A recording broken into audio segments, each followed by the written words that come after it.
இன்றைய மன்னா சங்கீதம் 143 10வது வசனம். உமக்கு பிரியமானதை செய்ய எனக்கு போதித்தருளும்.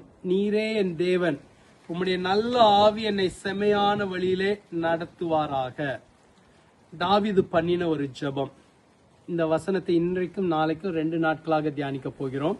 இந்த முதல் பகுதி சொல்கிறது, உமக்கு பிரியமானதை செய்ய எனக்கு போதித்தருளும். நீரே என் தேவன். நம்ம ஜெபிக்க வேண்டிய ஒரு நல்ல ஜெபம் இது. கர்த்தருக்கு பிரியமானதை செய்ய நாம் அழைக்கப்பட்டிருக்கிறோம். ஆகவே அதை கர்த்தர் நமக்கு போதித்தருள வேண்டும்.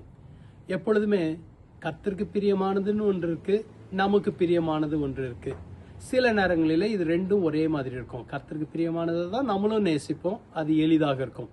சில நேரங்களில் கர்த்தருக்கு பிரியமானதும் நமக்கு பிரியமானதும் மாறுபாடாக இருக்கும்.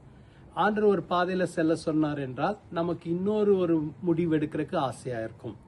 ஆனா அந்த சமயத்துல நம்முடைய முடிவுகள் அல்ல, நம்முடைய விருப்பம் அல்ல, நமக்கு பிரியமானதல்ல, கர்த்தருக்கு எது பிரியமோ அதிலே நாம் நடக்க அழைக்கப்பட்டிருக்கிறோம். அதை செய்வதற்கு அல்லது அவருடைய வழிகளிலே நடப்பதற்கு, அவருடைய இருதயத்தை அறிந்து அதற்கேற்ப நடப்பதற்கு நாம் சரியான முடிவு எடுக்க வேண்டும். ஆகதான் தாவீது ஜெபிக்கிறார், உமக்கு பிரியமானதை செய்ய எனக்கு போதித்தருளும். கர்த்தருடைய போதனையும் கர்த்தருடைய ஆலோசனையும் உங்களுக்கு எனக்கு தேவையா இருக்கு. ஒவ்வொரு நாளும் நம்ம ஜெபிக்க வேண்டிய ஜெபம் இது. உமக்கு பிரியமானதை செய்ய எனக்கு போதித்தருளும். அவருக்கு பிரியமானதை செய்யும் போது அவருடைய இருதயம் மகிழும். அவருக்கு பிரியமானதை செய்யும் போது சிறப்பான இடங்களிலே கர்த்தர் நம்மளை கொண்டு போய் நிறுத்துவார். அவருக்கு பிரியமானது தான் எப்பொழுதுமே நம்முடைய வாழ்க்கையில மிக சிறந்ததாக இருக்க முடியும்.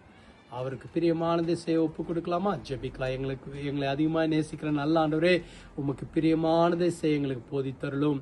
ஆண்டவரே, உம்முடைய இருதயத்தில் இருக்கிறதை அறிந்து அதை நிறைவேற்ற கிருபை தாரும். எங்கள் ஒவ்வொருவருக்கும் பலன் தாரும். உம்முடைய பிள்ளைகளை ஆசீர்வதியும், உற்சாகப்படுத்தும், பலப்படுத்தும். இந்த நாள் ஆசீர்வதிக்கப்பட்ட நாளாக இருக்கட்டும். இயேசுவின் மூலம் ஜெபிக்கிறோம் பிதாவே, ஆமென். கர்த்தர் உங்களை ஆசீர்வதிப்பாராக. ஆமென்.